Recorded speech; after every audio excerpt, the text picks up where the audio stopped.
Assalamualaikum warahmatullahi wabarakatuh. Okay, hari ni saya dan ahli guna saya nak bentang tajuk yang ditugaskan kepada kami, iaitu landscape institusi koperasi di Malaysia.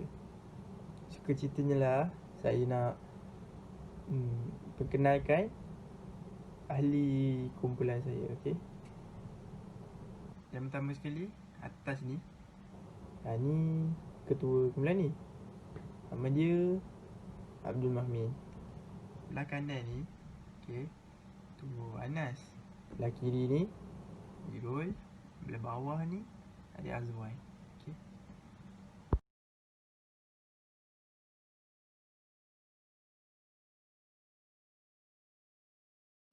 Okey. Jadi ni integriti tentang perakuan hasil kerja ni dan juga keterangan ahli kumpulan saya yang saya sebutkan tadi. okay. Okay. Secara khususnya, Koperasi di Malaysia diperkenalkan oleh Setiausaha Inggeris bagi negeri-negeri Selat, iaitu Sir Adair Young di negeri-negeri Tanah Melayu pada tahun 1907 atas hasil pemerhatian beliau terhadap kejayaan gerakan koperasi di Cyprus. Pada peringkat awal, gerakan koperasi kurang diberi perhatian oleh penduduk kerana terdapat unsur-unsur yang meragukan. Dari 14 April hingga 23 Jun 1921, Sir Alexander Cavendish selaku penolong penasihat British telah dihantar ke Myanmar untuk mengkaji, seterusnya membuat cadangan mengenai kaedah yang sesuai untuk memperkenalkan koperasi di Malaya. Sejurus beliau pulang dari Myanmar, satu laporan telah dibentangkan dalam Majlis Persekutuan pada 12 Disember 1921 bagi tujuan perbahasan.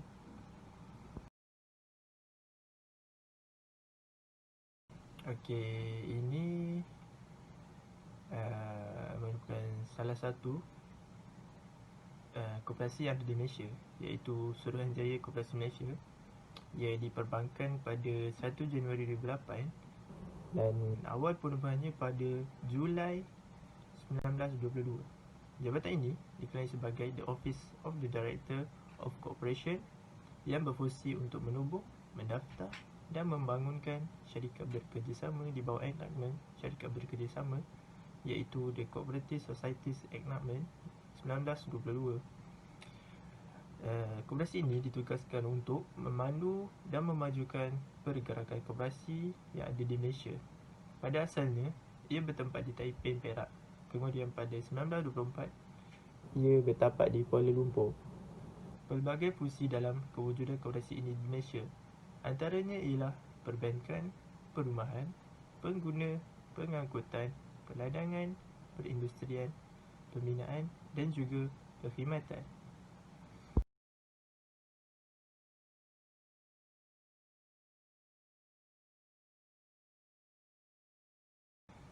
Seterusnya kita beralih kepada definisi koperasi.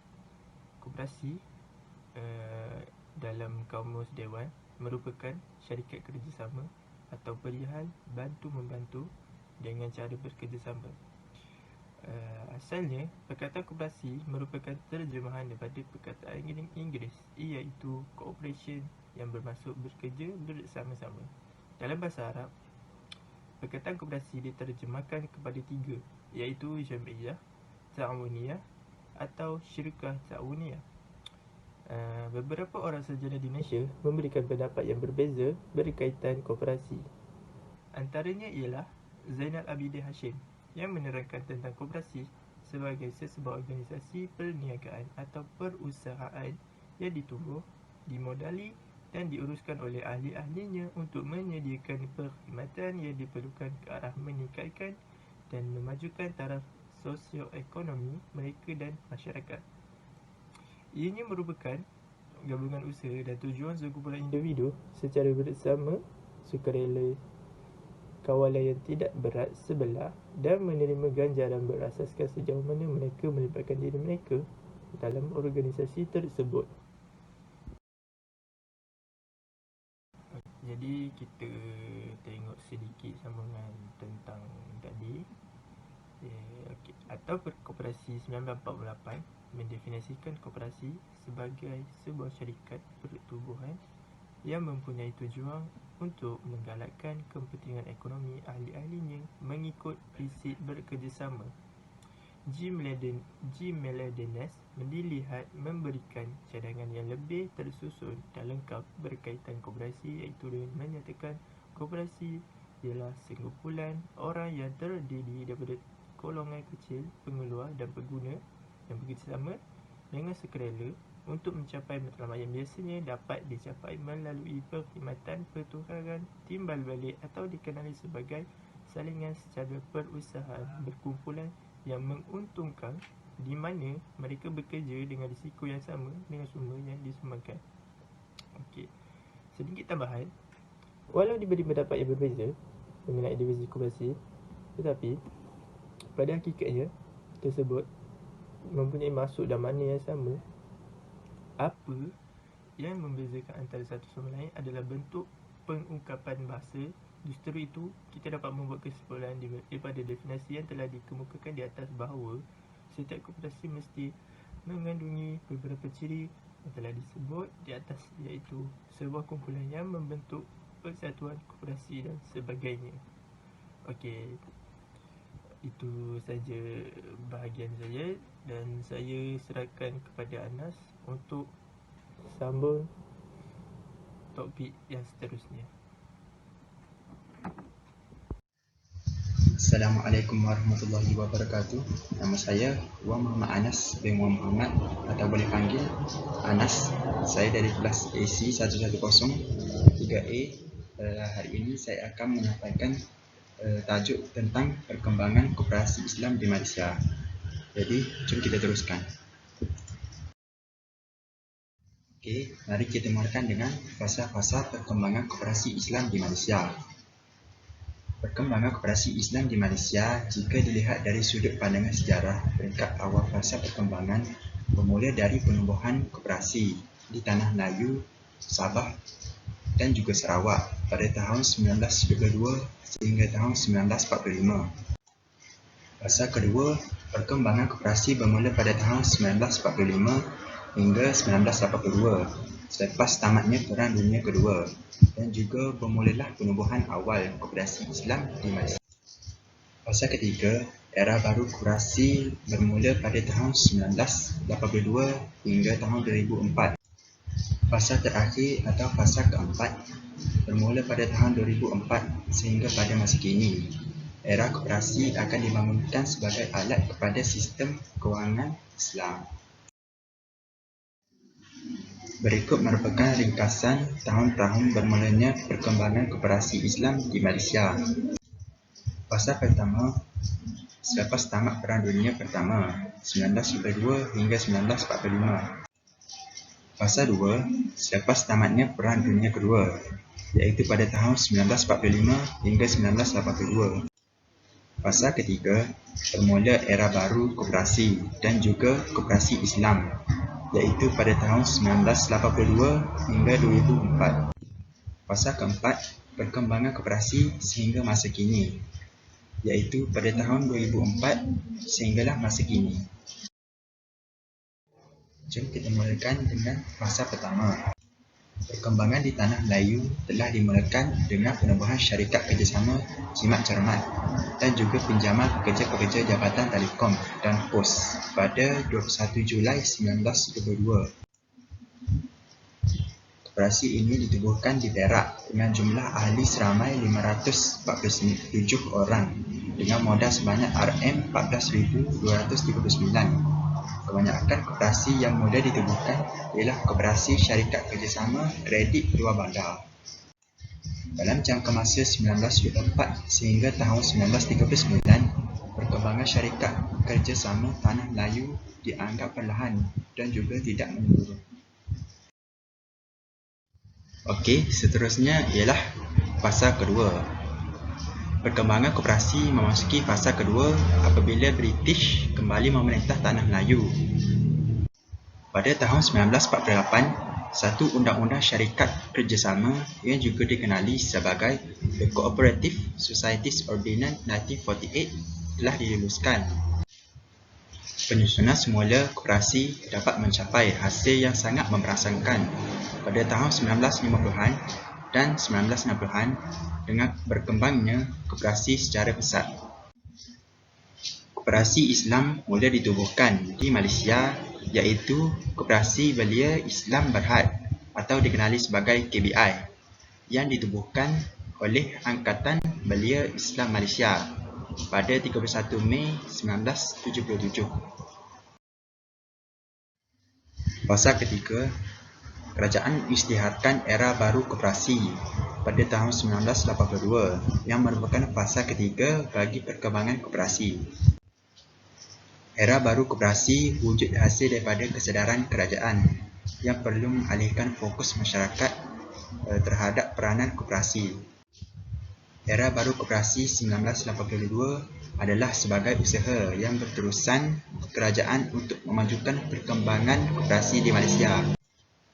Pelbagai jenis koperasi baru mula ditubuhkan iaitu Koperasi Pembangunan Daerah, Koperasi Industri Kampung, Koperasi Pembangunan Negara, Koperasi Pembangunan Kampung, Koperasi Pelaburan Pekerja dan juga Institut Juruaudit Koperasi. Okey, seterusnya kita akan pergi kepada fasa keempat. Okey, akhir sekali saya akan menyampaikan tentang fasa keempat iaitu fasa terakhir. Fasa terakhir perkembangan koperasi, para ilmuwan mula berpendapat supaya koperasi juga turut serta dalam komponen sistem kewangan dan perbankan Islam di Malaysia.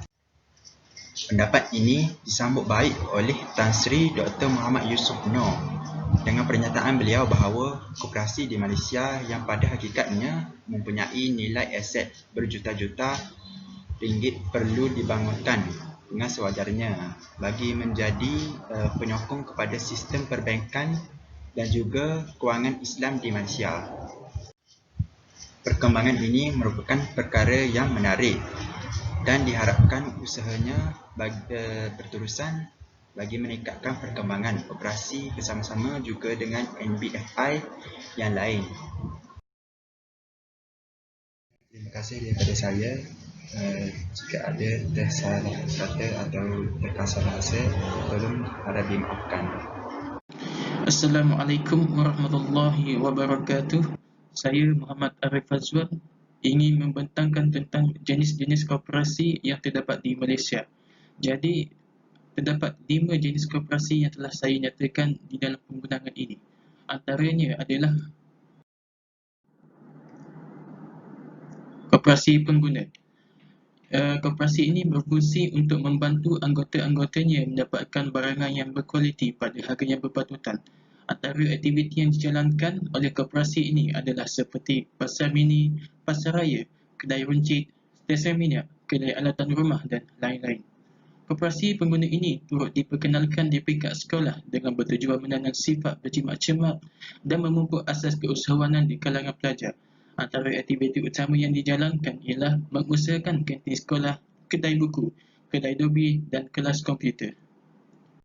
Jadi, jenis koperasi yang kedua adalah koperasi pembinaan.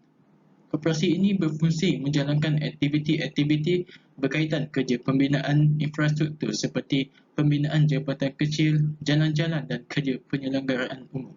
Di antara koperasi-koperasi yang terlibat dengan kegiatan pembinaan ini ialah Koperasi Pembangunan Daerah KPD, Koperasi Dirancangan Felda, Felkra dan Risda. Jadi ini adalah logo koperasi-koperasi yang menjalankan kegiatan koperasi ini. Yang ketiga adalah koperasi perindustrian. Sebahagian besar koperasi fungsi perindustrian adalah terdiri daripada koperasi yang menjalankan kegiatan industri kecil yang lebih dikenali sebagai Koperasi Industri Kampung, KIK. KIK ditubuhkan bertujuan mengumpulkan sumber-sumber untuk mengeluar, memasar dan menghasilkan barangan daripada hasil anyaman, barangan hiasan tembikar dan perak dan barangan perabot. Yang Jenis koperasi yang seterusnya adalah koperasi perkhidmatan. Koperasi fungsi perkhidmatan merupakan koperasi-koperasi yang di dalam aktiviti dan kegiatan selain daripada yang berkaitan dengan fungsi pengguna, perindustrian, pembinaan dan perumahan. Di antara perkhidmatan yang dijalankan oleh koperasi ini ialah pengurusan dana, penyelenggaraan bangunan dan kawasan perumahan, sewaan bangunan atau lot-lot gerai, pusat asuhan kanak-kanak, kelas komputer, pusat pembayaran bil dan seumpamanya. Dan terakhir sekali adalah koperasi perumahan.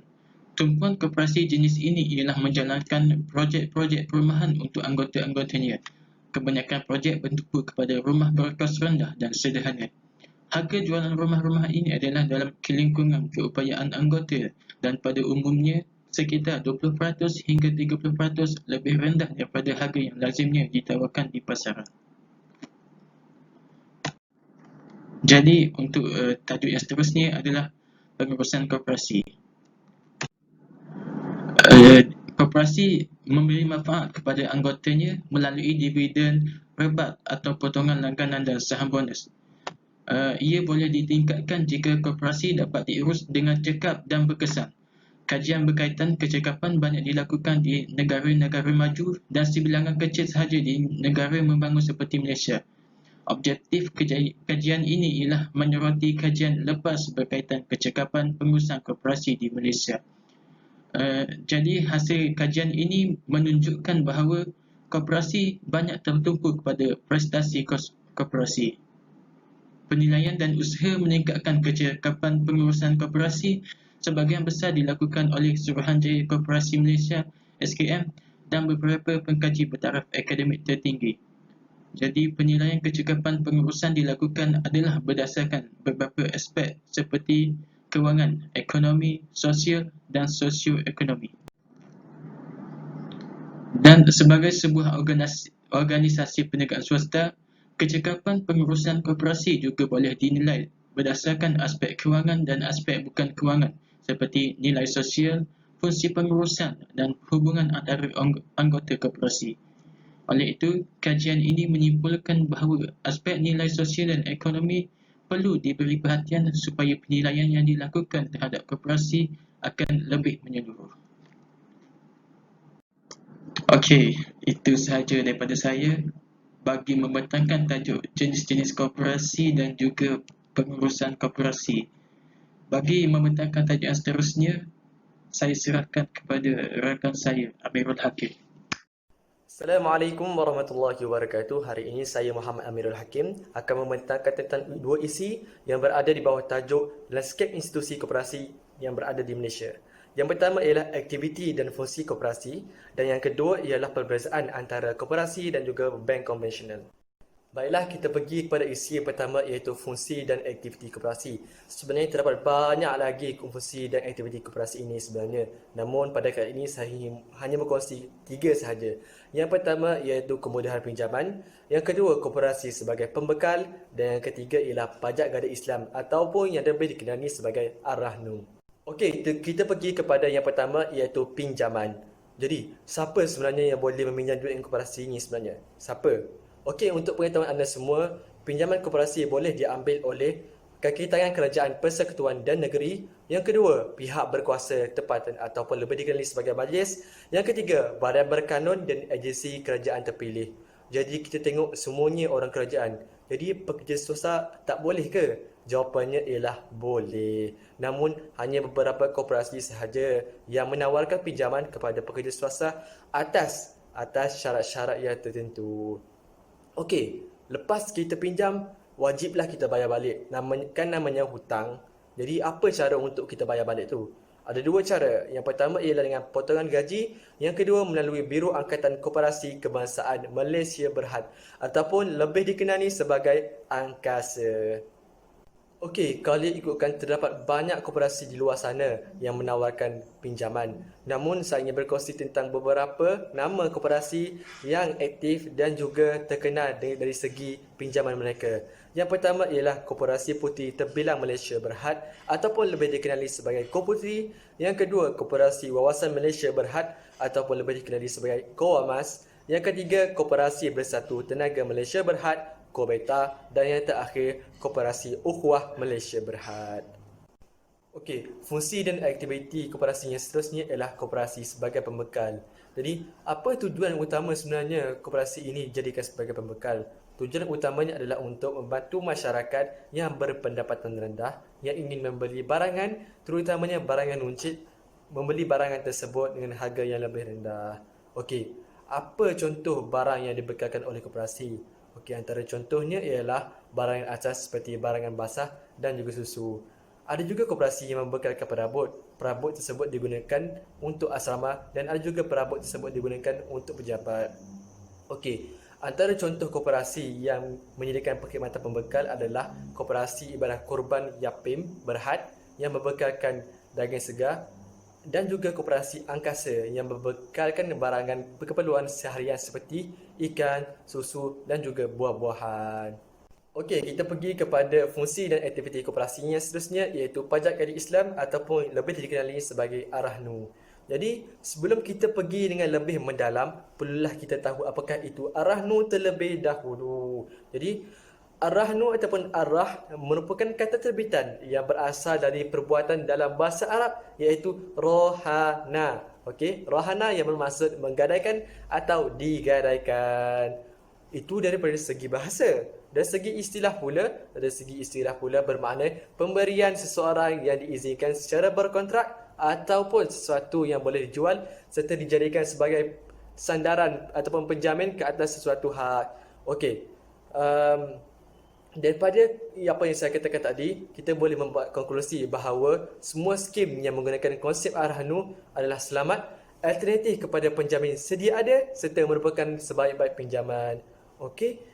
Boleh faham? Okey, untuk pengetahuan anda semua, dalam kajian yang dibuat oleh Hasan, Ahmad dan Wahab, perlibatan masyarakat bukan Islam dalam sistem pajak gadai Islam adalah dipengaruhi oleh caj penyimpanan barang yang murah berbanding perkhidmatan konvensional. Jadi, kita boleh katakan bahawa Islam ini sangat hebat, sangat cantik.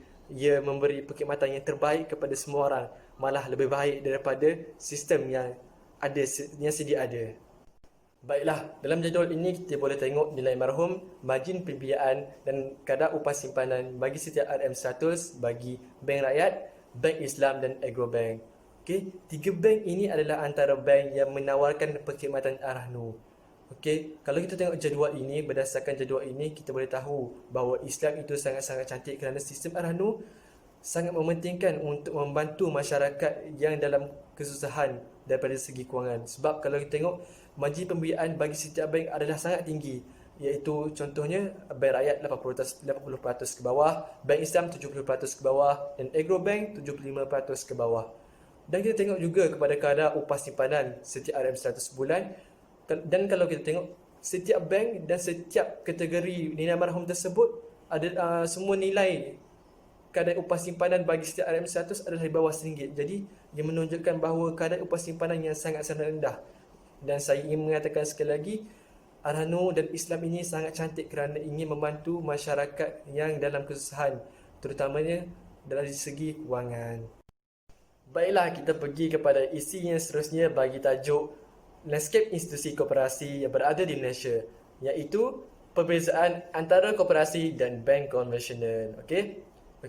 Ramai yang berpendapat bahawa koperasi dan bank hampir sama, terutamanya daripada segi perbankan.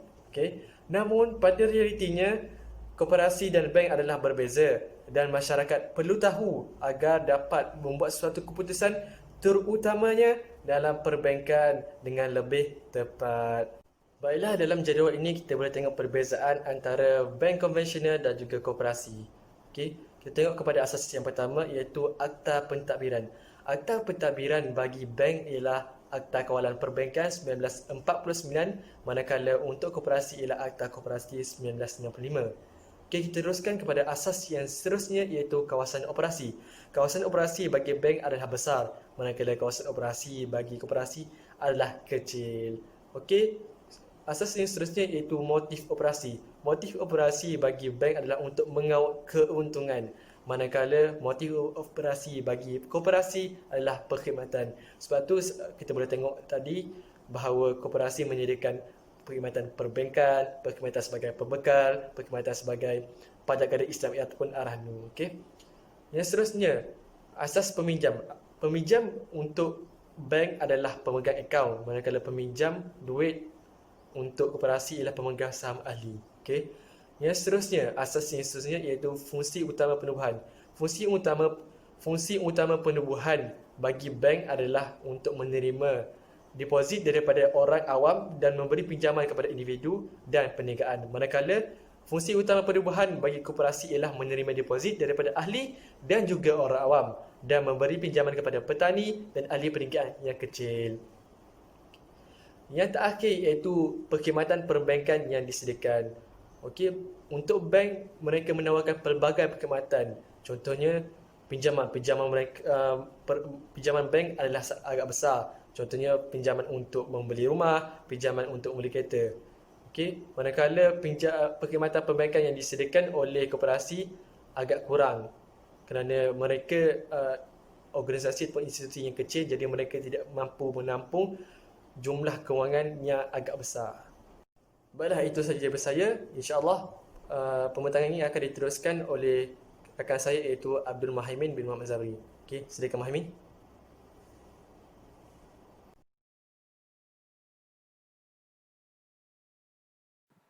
Assalamualaikum warahmatullahi wabarakatuh. Saya Abdul Muhaimin bin Muhammad Zamri dari kumpulan 4 kelas AC 110-3A ingin membentangkan tentang isu-isu semasa koperasi. Okey, jom.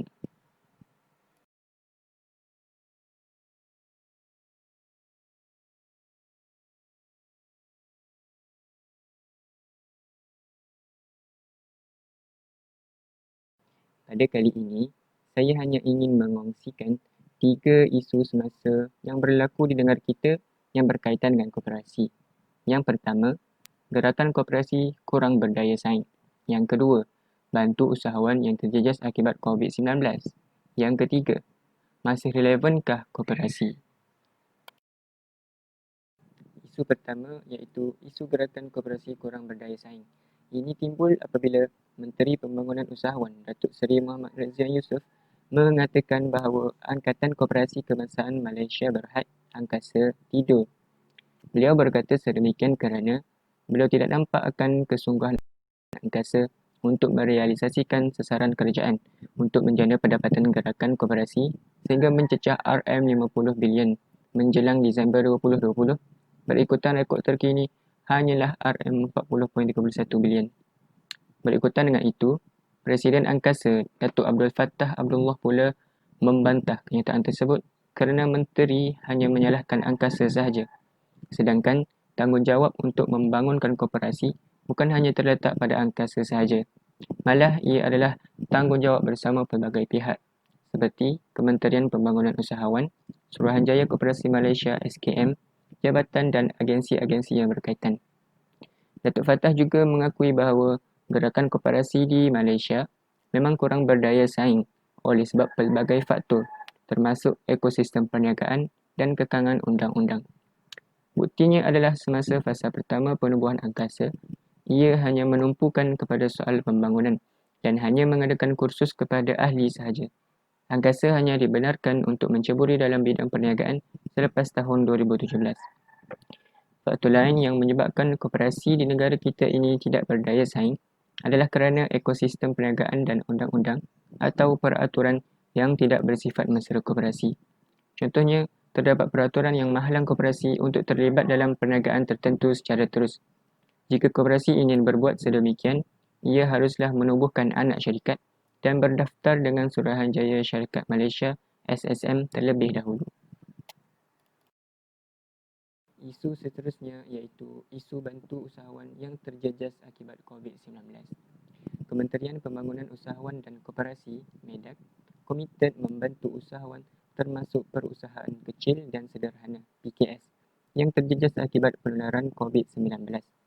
Menteri MEDAK Datuk Seri Dr. Wan Junaidi berkata terdapat 9,675 syarikat dan perniagaan menutup operasi dalam tempoh Perintah Kawalan Pergerakan PKP yang bermula dari 18 Mac sehingga 9 Jun 2020 berdasarkan statistik yang diambil daripada SSM. Tambahan lagi, sebanyak 22,794 syarikat dan perniagaan yang menutup operasi bagi tempoh Perintah Kawalan Pergerakan Pemulihan PKPP, iaitu pada 10 Jun sehingga September 2020. Dan jumlah pendapatan operasi yang tertinggi dicatatkan adalah pada bulan Ogos 2020, iaitu sebanyak 17,800 syarikat dan perniagaan. Medak telah menjalankan 2 kaji selidik secara dalam talian semasa tempoh PKP bermula 10 April sehingga 17 April 2020 dan pasca PKP bermula 15 Julai sehingga 17 Ogos 2020. Ia mendapati bahawa terdapat 8.85% usahawan telah menutup perniagaan sepenuhnya semasa tempoh PKP, manakala jumlah tersebut berkurangan kepada 1.39% semasa pasca PKP. Berdasarkan kajian tersebut, ia menunjukkan bahawa majoriti usahawan yang menutup operasi perniagaan semasa PKP dan pasca PKP adalah usahawan mikro, masing-masingnya sebanyak 79.53% dan 70.83%. Kaji selidik yang telah dijalankan juga mendapati bahawa mikro dan koperasi merupakan golongan yang paling terkesan, memandangkan majoriti daripadanya masih belum menerima bantuan yang disediakan oleh kerajaan.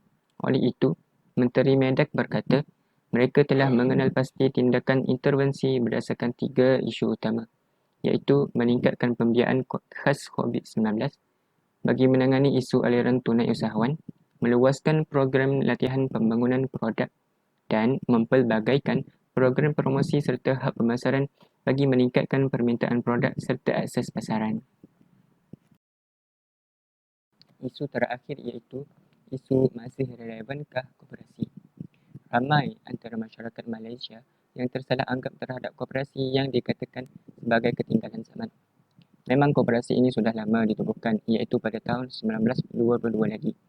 Tetapi, organisasi itu sebenarnya telah melangkah jauh ke hadapan berbanding peranan awal yang dimainkannya sejak awal perubahan tersebut.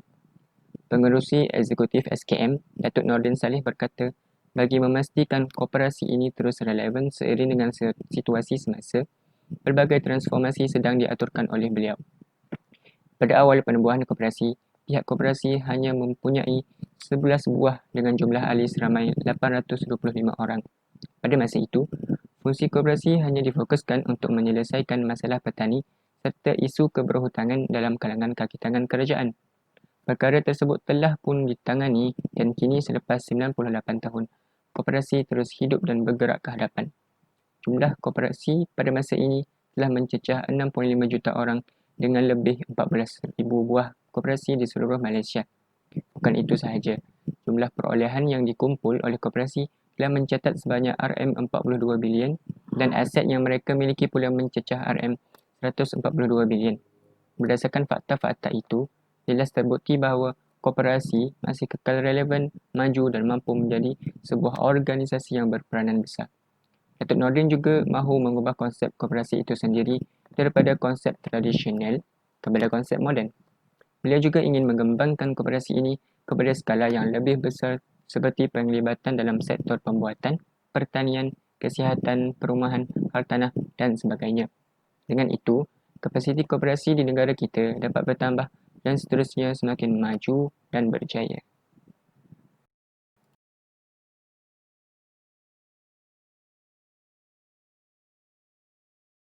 Sebagai kesimpulannya, penubuhan koperasi di Malaysia adalah sesuatu yang sangat berfaedah dan penting kepada individu, masyarakat dan juga negara. Hal ini kerana koperasi amat berjasa kepada masyarakat dari segi pertanian, perusahaan, bantuan dan lain-lain. Seterusnya dapat membantu negara kita dalam mencapai kemajuan dan berkembang seiring dengan negara luar. Penglibatan dalam koperasi juga dapat mengajar individu untuk bekerjasama dalam melakukan sesuatu perkara dalam kebaikan. Seperti mana yang kita sedia maklum, agama Islam amat menggalakkan umatnya untuk bekerjasama terhadap kebaikan. Firman Allah dalam surah Al-Ma'idah ayat 2, A'udzubillahi minasyaitonirrajim, wa ta'awanu 'alal birri wattaqwa wa la ta'awanu 'alal itsmi wal 'udwan wattaqullaha innallaha syadidul 'iqab. Yang mana mafhumnya, dan hendaklah kamu bertolong-tolongan untuk membuat kebajikan dan bertakwa. Dan janganlah kamu bertolong-tolongan pada melakukan dosa maksiat dan pencerobohan. dan bertakwalah kepada Allah, kerana sesungguhnya Allah maha berat azab seksanya bagi siapa yang melanggar perintahnya. Itu sahaja daripada kumpulan kami. Terima kasih. Wabillahi taufiq wal hidayah. Wassalamualaikum warahmatullahi wabarakatuh.